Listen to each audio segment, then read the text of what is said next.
আলু আর কি? আলু আর পেঁয়াজ। কি লিখছেন? পেঁয়াজ লিখছেন? পেঁয়াজ তো লেখাপড়া জানেন না, লিখতে পেঁয়াজ সুন্দর করে পেঁয়াজ লিখে দেন। আলু কি আপনার যে লাল আলু আর এটা সবই 20 টাকা? হ্যাঁ, সবই 20 টাকা। কিনা কত? কিনা আছে আজকে 18 টাকা কিনা বসে। কই কালকেও তো দেখলাম আপনার ইসে 14 টাকা করে কেনা। কালকে ছিল, আজকে আবার 2 টাকা বাড়ছে। আবার কালকে 14 টাকা বিক্রি কিনছি। কালকে কত করে বিক্রি করছেন? 15? না না, 16 20 টাকা বিক্রি করছি। তাহলে 15 ওইটা টাকা বিক্রি করছি, 20 টাকা বিক্রি করছি।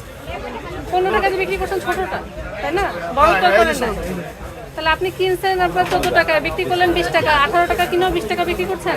মানে বেশিরভাগই 15 টাকা বিক্রি করছে। পরে আপনার কেনা কম হলে সেই অনুযায়ী বিক্রি করবেন, বেশি হলে বেশি। রসিদ রাখতে হবে। রসিদ রাখছেন? আপনি এত আলু কিনে আনছেন, রসিদ দেয়নি? আড়ত থেকে দিয়েছে তো? হ্যাঁ, রসিদ দিছি। কোথায়? নাকি?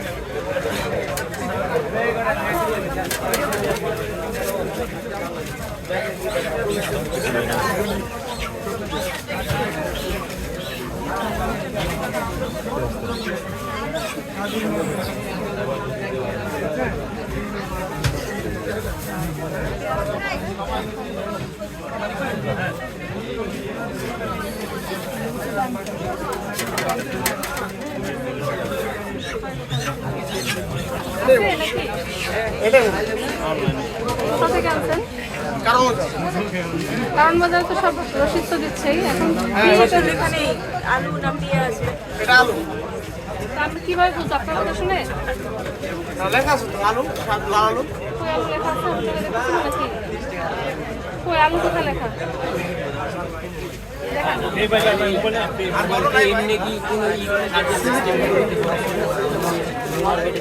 মেমো যখন আনবেন দেখে আনবেন, শুধু দিল আর এটা বুঝি না, আমার নানু কিনে। বুঝতে হবে তো, বুঝতে হবে না? নানু আমার বাসায় গেছে, আমি দোকানদার। আপনার লিখে দিয়ে দিলেই হলো না, আপনি দেখবেন তো কি লিখেছে।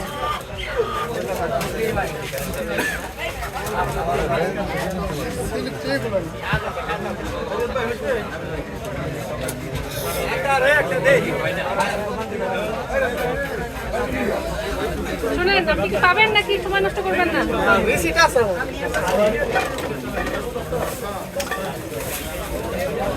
18 টাকা কিনেছেন তাই বলেছেন তো? হ্যাঁ। রিসিট রাখবেন, ঠিক আছে? শুনেন, আলুর দামটা এখন স্থিতিশীল পর্যায়ে আছে। এটা যাতে আবার হুট করে না বেড়ে যায়, এর জন্য আপনার রসিদ রাখবেন, স্বচ্ছতা রাখবেন, মূল্য তালিকা দিবেন, ঠিক আছে? পেঁয়াজের ক্ষেত্রেও সেম।